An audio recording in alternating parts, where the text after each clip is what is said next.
2017માં તમે કોંગ્રેસમાં જોડાયા વખતે હું તમારા નિવાસસ્થાને આવેલો. મને તમારા પિતાશ્રી ખોડાભાઈ મળેલા અને ખોડા કાકાના ચહેરા ઉપર કદાચ તમને નહીં કહ્યું પણ મને થોડો ઘણો અસંતોષ દેખાયો કે દીકરો શું કરી રહ્યો. મેં તો એમનો ભાવ પારખી લીધો. તમને એમને શું કહ્યું? મારા મમ્મીનો ફોન આવેલો રોનક. ટીવીમાં જોયું એટલે મારા મમ્મીએ કહ્યું તું શું કરે છે, આ ક્યાં જાય છે? એટલે મેં કીધું મમ્મી હું જે કરીશ એ સારું કરીશ. મેં ફોન કાપી નાખ્યો. પપ્પા મને ઘણીવાર ટોકે, ઘણીવાર રોકે, પણ મેં કહ્યું ને કે પહેલાં અમને નથી ખબર પડતી કે ક્યાં શું કરાય. અત્યારે જે મેચ્યોરિટી કદાચ એ વખતે એટલી મેચ્યોરિટી હોત તો ઘણું બધું અમે પામી શક્યા હોત. અમને એવું હતું કે જે વચનો આપ્યા છે, જે કામ લઈને આવ્યા છે, રાતો રાત પૂરા કરી હતી, કેમ ના થાય.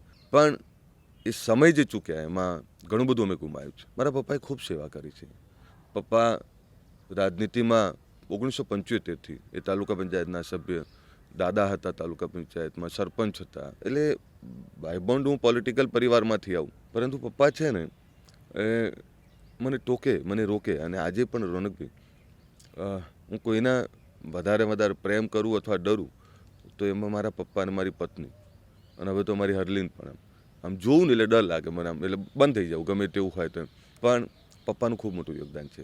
2017માં ખોડા કાકા બીજેપીમાં હતા તો અલ્પેશ ઠાકોર કેમ કોંગ્રેસમાં? ઘણી બધી અસમંજસ હતી અને એમાં અમારી પણ ભૂલો હતી. હવે એ સમય વીતી ગયો. એ ભૂલ ગણો, એ વખતની જરૂરિયાત ગણો, અથવા એ વખતની અમારા બધાની તાલાવેલી ગણો, એમાં જે કંઈ ગણો